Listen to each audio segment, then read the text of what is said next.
नाज़रीन, और नया साल आ गया और नए साल के हवाले से अब हम थोड़ी पाकिस्तान की मईशत पर भी बात करेंगे कि इस साल की मईशत जो है वो कैसी रहेगी और आगे क्या सूरत हाल होगी। इस पर बात करने के लिए हमारे साथ मौजूद हैं खाकान नजीब, जो इकोनॉमिस्ट हैं, उनसे हम बात करेंगे। अस्सलाम वालेकुम। वालेकुम अस्सलाम। जी, जी, नया साल मुबारक to everyone listening. Thank you so much, आपको भी बहुत बहुत मुबारक हो। और थोड़ी सी हम पहले तो बात करेंगे 2024 की, पाकिस्तान की मईशत के हवाले से।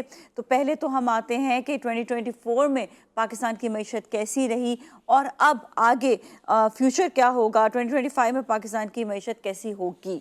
जी देखिए, आई थिंक 2024 जो है वो काफ़ी कदरे बेहतर साल था मईशत के ज़िमन में। अगर हम इसको 2023 से कंपेयर करें, इसका जी क्या मतलब है? देखिए, 2023 में जिस तरह कीमतें बढ़ रही थी, मतलब 2023 मई में कीमतें पिछले साल की मुनासबत से 38% बढ़ी। हम्म अब ये एक बहुत बड़ा राइज था। एवरेज FY23 यानी कि जब मालियाती साल 2023 खत्म हुआ जून में, तो जो कीमतें हम्म थी वो 29% बढ़ी थी। जब हमने 2024 खत्म कर रहे हैं, तो हमने ये देखा कि जो अफरात ज़र है यानी कि कीमतों के बढ़ने की शरह है, उसमें नुमाया कमी आ गई है। जिसका मतलब है कि नवंबर 5% कीमतें बढ़ी हैं, यानी कि कीमतें तो बढ़ रही हैं। ये जो हम कहते हैं महंगाई में कमी आ गई है, महंगाई में कमी नहीं आई है, कीमतों के बढ़ने की शरह में, यानी कि महंगाई की रफ्तार जो है वो कम हो गई है। ये इटसेल्फ एक अचीवमेंट है। दूसरा, बैरूनी खसारा संभल गया, यानी कि जो हम इंपोर्ट करते हैं माइनस जो हम एक्सपोर्ट करते हैं माइनस रेमिटेंसेस, वो इस वक्त सरप्लस में है, यानी कि हमारी एक्सपोर्ट्स और रेमिटेंस मिलाकर हमारी इंपोर्ट से कम है, और $950 मिलियन का पहले 5 माह का एक सरप्लस है, यानी कि खसारा नहीं है। इसकी वजह से बैरूनी रिजर्व्स बेहतर हैं। आपको क्या नजर आ रहा है कि रुपए में एक स्टेबिलिटी है। आपको पता है, आप सब जानते हैं कि 278 के करीब जो रुपया है वो स्टेबल है। ये सब इसलिए हुआ है, ये जो स्टेबिलिटी है, जो शॉर्ट रन की मैक्रो स्टेबिलिटी दिखाई दे रही है, ये IMF की एंगेजमेंट की वजह है कि आपको ये दिखाई दे रहा है कि एक वक्त मिल गया है, एक स्पेस मिल गई है कि ये स्टेबल एक इकोनॉमी हो गई है। लोगों की जो तनख्वाहें हैं, अब वो होपफुली 2025 में अगर 10-12% बढ़ती हैं और अफरात ज़र 8-10% रहती है, तो थोड़ी सी उनकी कुव्वत खरीद बेहतर होगी। ये एक ओवरऑल जायजा है जी जी 2024 का। पर इसमें यह भी हुआ है कि हमें नए टैक्सेस लगाना पड़े सैलरीड क्लास पर, नॉन सैलरीड क्लास पर, मैन्युफैक्चरिंग पर, ओवरऑल इकोनॉमी पर 1500-1800 अरब के नए टैक्सेस लगाना पड़े IMF के प्रोग्राम को सिक्योर करने के लिए। सो ये सब कुछ हुआ है। और ये इस ज़मन में अब 2025 में जो फंडामेंटल काम है इकोनॉमी के, जिसका मतलब है प्राइवेटाइजेशन करना है। हम अभी बात कर रहे थे कि एक्सपोर्ट्स, पाकिस्तान की जो चीजें हैं वो दुनिया में बेचनी है। जी देखिए, दुनिया में तरक्की जो मुल्कों ने की है, वो उनका एक मॉडल यही रहा है कि वो उन्होंने दुनिया में जो दूसरे ममालिक थे उन पे इन्हिसार किया चीजें बेचने को। हम्म चाइना ने पूरी दुनिया में US से लेके यूरोपियन सारे ममालिक तक, UAE तक अपनी चीजें जो हैं बेची। पहले लेस कॉम्प्लिकेटेड गुड्स, फिर उन्होंने इलेक्ट्रॉनिक्स बेचे, अब गाड़ियां बेच रहे हैं। सो जरा सोचिए कि दुनिया से इंगेज करके चाइनीज ने ग्रोथ दिखाई, और उससे जो उनकी गुर्बत की शरह थी उसमें से लोग निकले, बिकॉज नौकरियां क्रिएट हुई। हम्म यही है जो Pakistan finds it difficult to do. 2024 में भी जो फंडामेंटल काम है ना नाजिया, जब आप करने गए, PIA को बेचने गए, आपको कामयाबी नहीं हुई। ताजिरों पे टैक्स लगाने गए, आपको कामयाबी नहीं हुई।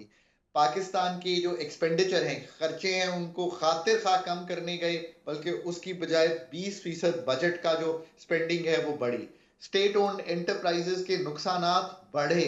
408 अरब रुपए का ज्यादा 6 महीने में नुकसान किया। टोटल 6000 अरब रुपए का नुकसान 10 साल में किया। तो हम्म अगर आप फंडामेंटल कामों को देखें कि क्या आप जो मुल्क के जो स्ट्रक्चर्स हैं उनमें कोई तब्दीली ला पाए हैं, तो शायद 2024 में आप ये नहीं कह सकते कि स्टेबिलिटी तो हमने जरूर देखी है, हम्म पर जो अंडरलाइंग स्ट्रक्चर्स हैं जिनको तब्दील करके एनर्जी को हम्म एफिशिएंट बनाना है, हम्म कारोबार करने की आसानियां पैदा करनी है, इसमें जिस तरह की स्ट्राइड, यानी कि जिस तरह की जंप, जिस तरह हम्म की आपको छलांग लगाने की हम्म। ज़रूरत है, वो आप नहीं कर पाए। अच्छा, दैट्स व्हाट आई यही वांटेड टू नो। पाकिस्तान का जी, जी। अलमी है। जी, जी, आई वांटेड टू नो कि देखिए, हम जो अभी इस वक़्त क्या कर रहे हैं कि अपना पैसा जो है वो आपस में ही रोटेट कर रहे हैं, कि हम आपस में ही एक-दूसरे को चीज़ें बेच रहे हैं, बल्कि थोड़ा बहुत जो इम्पोर्ट हो जाती हैं चीज़ें, उसमें भी हम जो है जो यहाँ पर जो सामान बन रहा है वो आपस में ही हम एक्सपेंडिचर जो है वो कर रहे हैं।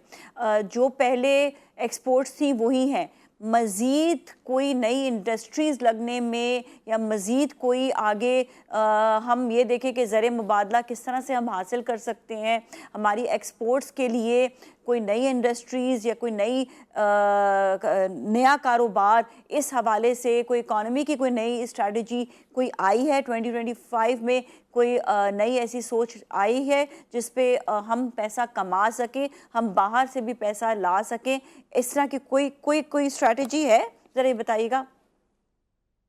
पाकिस्तान का जो पहला क्वार्टर था, यानी कि जो ये मालियाती साल 2025 शुरू हुआ, तो जुलाई से जो सितंबर के अहदाफ सामने आए हैं, वो ये हैं कि जो इंडस्ट्रियल ग्रोथ है वो नेगेटिव है 1%। तो इंडस्ट्रियल ग्रोथ सुख रही है, जैसे आप सही फरमा रही हैं कि अगर इंडस्ट्रियल ग्रोथ कम होगी तो हम दुनिया को बेचने की सलाहियत बढ़ाएंगे कैसे। ये भी एक बहुत ही इंपॉर्टेंट बात है जो हम कर रहे हैं आज। पाकिस्तान को अब जो उड़ान पाकिस्तान कल हुकूमत ने भी अनाउंस किया, जिसका मतलब है कि मुल्क की पैदावारी सलाहियत, मुल्क को एक्सपोर्ट ओरिएंटेड बनाना। पर ये कहना तो मेरा ख्याल है कि अगर आप पिछले 10, 15, 20, 25 साल के भी गुफ्तोशनी देखेंगे तो हम यही कह रहे होंगे। पर हमारी एक्सपोर्ट स्टक हैं 28-30 अरब डॉलर, 9% है सिर्फ इकोनॉमी के हुजम का। ये किसी तरह भी मुल्क को स्टेबल रखने में, ग्रोथ देने में नाकाफी हैं। पाकिस्तान एक डोमेस्टिक हाई कंजम्पशन इकोनॉमी बन गई है, सेविंग्स भी कम है, इन्वेस्टमेंट भी कम है, एक्सपोर्ट एक हुजम जो इकोनॉमी का होता है उससे कंपेयर करूं वो भी कम है।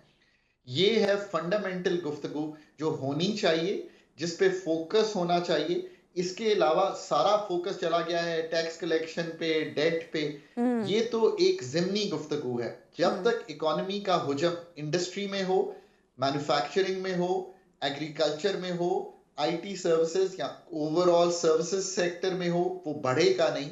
और इसके लिए फंडामेंटल तब्दीलियां लानी पड़ेगी। आईटी ग्रेजुएट्स बढ़ाने पड़ेंगे, उनकी क्वालिटी बेहतर करनी पड़ेगी, एजुकेशन एंड स्किल्स बेहतर करनी पड़ेंगी, पाकिस्तान की एनर्जी एफिशिएंसी लानी पड़ेगी। कारोबार करने के लिए जो इस वक्त रेगुलेटरी हुँ, मैकेनिज्म्स हैं उनको आसान बनाना पड़ेगा। हुँ। यही मैं नाजिया बार बार कहता हूं कि ये काम करने के लिए जिस तरह का ह्यूमन रिसोर्स सरकार में दरकार है, मैं माजरत के साथ हमेशा कहता हूं और मैंने ओवर अ डेकेड काम किया है, वो किसी भी अदारे में उस तरह से नहीं मुयसर। बिकॉज ये आपको प्रोफेशनल चाहिए ऑफ वेरी हाई कैलिबर, जो इन चीज़ों को समझते हों, जो ये टर्न अराउंड कर सकें, डीरेगुलेट कर सकें, प्राइवेटाइज कर सकें, मुल्क को लिबरलाइज करके। जैसे इस वक्त हमने 2-3 सेक्टर्स देखिए, आपका सेक्टर है जिसमें आप काम करती हैं। सोचिए एक पीटीवी होता, हम कोई इजाजत ना देते कि जी टीवी जो है उसको लाइसेंस ना देते। और हुँ। जो 80। अच्छा, आपकी आवाज़ थोड़ी-सी ब्रेक हो रही है। हम आपको दोबारा से कॉल मिलवा देंगे। बहुत इम्पोर्टेंट यही होता है कि मुल्क की मईशत के लिए सबसे ज़्यादा कि हमें अगेन वही वाली बात है कि एक्सपोर्ट्स पर ध्यान देना। जी, हमारे साथ दोबारा से मौजूद है खाकान साहब, बात कंटिन्यू कीजिएगा, बीच में ब्रेक हो गई थी। जी। जी, मैं ये कह रहा हूँ कि आप अपना सेक्टर देखिए। आप ये सोचिए कि हमने पाकिस्तान टेलीविजन के अलावा किसी को इजाजत नहीं दी, आज हम यहाँ खड़े हैं, कि वो कोई नए चैनल, जी टीवी को लाइसेंस नहीं इशू हुआ, जो 70-80 दूसरे चैनल हैं उनको लाइसेंस नहीं इशू हुआ। तो क्या नाजिया इतनी। फिर से ब्रेक हो गया। आई थिंक हम डायरेक्ट अगर कॉल ले लें तो वीडियो कॉल की बजाय तो भी इट विल बी बेटर। तो क्योंकि बहुत इंपॉर्टेंट बात चलें, आ गए, दोबारा आ रही है। जी, जी, जी। जी, आप दोबारा कंटिन्यू कीजिएगा। फिर से जो आई थिंक कुछ इंटरनेट का कोई मसला होगा। जी, जी। मैं जी, ये कंटिन्यू। गुजारिश कर रहा हूँ कि जी। अगर हम पाकिस्तान में सिर्फ पाकिस्तान टेलीविजन स्टेट रन को रखते और ये इजाजत ही ना देते कि जी टीवी को लाइसेंस दिया जाए कि वो एक चैनल खोल सके या 70-80 और चैनल्स मुल्क में खुल सकें, तो क्या इतनी प्रोड्यूसर्स की, कैमरामैन की, कॉम्पेयर्स की नौकरियां निकल सकती थी? आप बिल्कुल। सोचिए, जो ये इतनी नौकरियां निकली हैं, ये इसलिए निकली हैं कि हमने कहा आप चैनल्स खोलिए, आप नए कारोबार के मौके पैदा कीजिए। जी। इसी तरह हमने मोबाइल कंपनीज को इजाजत दी, इसी तरह हमने बैंकों को प्राइवेट सेक्टर में दिया। ये बिलीव करें कि ये जी। प्राइवेट सेक्टर का जो कंपटीशन है, हुँ। यही मुल्क को आगे लेकर जाएगा। जहां पर ये काम किया है, Pakistan is truly a great success story. ये स्टोरी अगर 2025 में लिखती हुई दिखाई दे, तो बिलीव कीजिएगा कि Pakistan is on the right track. बिल्कुल बट फंडामेंटली हाँ, हाँ। मार्केट्स खोलना, ग्लोबल इंटीग्रेशन करना, ये दो चीजें हैं। पाकिस्तान की अथॉरिटीज 2024 हो या पहले 77 साल हो, इसकी जो कामयाबी है उसमें कमजोरी रखती हैं, इसलिए कि public sector does not hire the kind of professionals which are needed to really make this happen. अच्छा, एक और चीज़ ये भी कि बेसिकली जो भी बिज़नेस शुरू करना चाहता है, फ़र्स्ट ऑफ़ ऑल उनको गाइडेंस की बेइंतहा ज़रूरत है। तो हम ये देख रहे होते हैं कि गाइडेंस के हवाले से भी बहुत कम ऐसे इदारे हैं जो गाइड कर सकें और लोगों को जो है वो आगे बढ़ने के मौके से, इंडस्ट्री कौन सी खोलनी चाहिए, कौन सी फैक्ट्री लगनी चाहिए, किस तरह से आप एक्सपोर्ट्स की तरफ जा सकते हैं, किस तरह से फॉर्म्स फिल होते हैं, पूरा उसका प्रोसीजर जो है उसके हवाले से जो है गाइडेंस का होना ज़रूरी है, ताकि लोगों को ईजी हो। क्योंकि एजुकेशन की कमी की वजह से भी हमें ऐसा लगता है कि लोग ज़रा सा डरते हैं। और अगेन वही बात है कि इकॉनमी 100% तो हम नहीं कहेंगे कि स्टेबल होगी, कि लोगों का खौफ अभी तक उनके अंदर ना हो कि वो अपने पैसे को इन्वेस्ट करें। दूसरी एक और सवाल ये भी कि जो स्पेंडिंग पावर थी या बाइंग पावर थी, जो हमारी जो हम आपस में ही जो हम कह रहे हैं कि ख़रीद व फ़रोख्त जो हो रही थी, वो बैंक का इंटरेस्ट जब रेट हाई था तो ऑटोमेटिकली लोगों के काफ़ी हद तक जो है स्पेंडिंग पावर बढ़ गई थी, जिसकी वजह से वो अपना जो पैसा है वो स्पेंड कर रहे थे और दिल खोल कर स्पेंड कर रहे थे, यहाँ तक कि लोगों पर भी स्पेंड कर रहे थे और कोई ना कोई वो नए मौके निकाल भी रहे थे, चाहे स्मॉल स्केल इंडस्ट्री के ज़रिए। लेकिन अब जब इंटरेस्ट लेवल कम हो जाएगा तो उनकी वही स्पेंडिंग पावर भी कम होगी। और क्या वो अभी भी अपना पैसा निकाल कर क्या वो रिस्क लेंगे किसी भी बिजनेस को खोलने के लिए, नए बिजनेस तो के लिए? पहली बात जो आपने सामने रखी, पहली बात जो आपने सामने रखी, देखिए हमने कई अदारे भी बनाए। जैसे एक ये बिलीव करें कि पाकिस्तान में अगर 5.5 मिलियन कमर्शियल और जो हमारी एंटरप्राइजेज हैं, इंडस्ट्रियल सारा मिला के जो बिजनेस का हुजम है, उसमें से 90% जो है वो तो स्मॉल एंड मीडियम एंटरप्राइजेज हैं। अब जब स्मॉल एंड मीडियम एंटरप्राइजेज हैं, एक ये समझा जाता है कि उनकी ग्रोथ होती है तो वो एक लोकल ग्रोथ हो रही है, उनकी पैदावारी सलाहियत बढ़ती है तो वो दुनिया की ग्लोबल वैल्यू चेन्स का पार्ट बनती हैं। वियतनाम ने ये करके दिखाया, उन्होंने एक सैमसंग की कंपनी को 72 अरब डॉलर की एक्सपोर्ट की, जो फोन आप इस्तेमाल करते हैं, जो कंप्यूटर्स आप इस्तेमाल करते हैं। जी। तो हमने पाकिस्तान में एक अदारा बनाया जिसका नाम है SMEDA, small and medium development authority. आपको आज भी मौका है कि इस अदारे को एक स्टेट ऑफ द आर्ट अदारा बनाइए, इसको एक इंडिपेंडेंट अदारा बनाइए। ये उन 50 लाख बिजनेसेस तक पहुंचे, उनकी ग्रोथ कैसी होगी, क्या नए सेक्टर्स होंगे, क्या स्टडीज होंगी, किन सेक्टर्स में फाइनेंशियल इंटरमीडिएशन यानी कि बैंकों को लाने की जरूरत है। अगर 1.5-2 लाख से ऊपर जो ये सारे हमारे एसएमईज हैं, इनको कर्जा नहीं जा रहा, तो क्यों नहीं जा रहा? सो ऐसे अदारे हमने बनाए, हमने इन पे करोड़ों रुपए खर्च किए। आज ये मौका है उनमें सीईओज लाएं, उनमें बोर्ड्स बनाएं, ऐसे लोग लाएं जो कि इन अदारों की टर्न अराउंड स्टोरी। इसी तरह हमने जेम्स एंड ज्वेलरी, बहुत से और सेक्टर्स की सेक्शन 42 की कंपनीज बनाई जो इनको सपोर्ट कर सकें।